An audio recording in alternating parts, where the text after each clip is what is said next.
Hello mga momshies! Yes, free ang DTI Trustmark para sa mga micro-enterprises. Pero paano nga ba natin mapuprove kay DTI na tayo ay micro-enterprises lamang? Ito yung may 3 million below yung assets. So, kailangan meron tayong maipresent na BMBE or Barangay Micro Business Enterprises na certificate na which is dito siya makukuha. Ayan, maglo-login ka lang dito sa website nila para makakuha ka ng BMBE certificate and free lamang din po iyan. Basta makapasa ka dito sa kanilang criteria para magkaroon ka ng BMBE certificate. Pero ang question ni Momshi, paano kung hindi mo ginamit ang BMBE certificate mo during BIR registration? Nakakuha na tayo ng sagot from DTI and ang sagot nila dyan ay walang problema.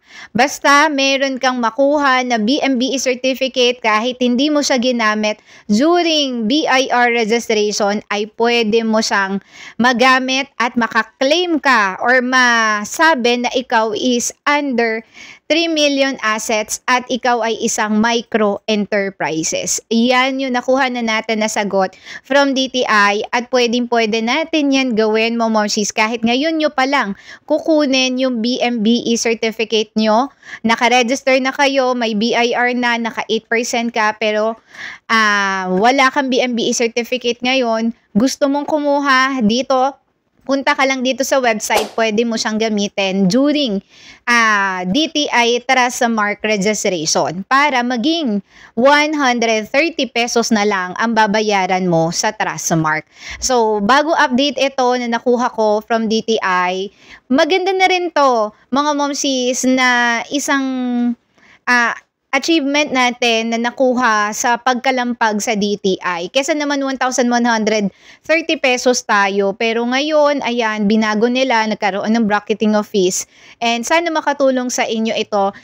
I-share nyo rin po sa iba mga momsies para ma-inform din yung mga online sellers natin at makabawas sa kanilang mga bayarin. So yun lang mga momsies. Thank you sa inyo. Bye-bye. If kailangan nga din pala ng assistance sa BMBE, assistance sa DTI Trustmark, or iba pang mga assistance, message nyo lang po ako, mga momshies. Available tayo Monday to Friday. I-message nyo lang po ako dito sa aking TikTok. So, yun lang mga momshies. So, bye-bye.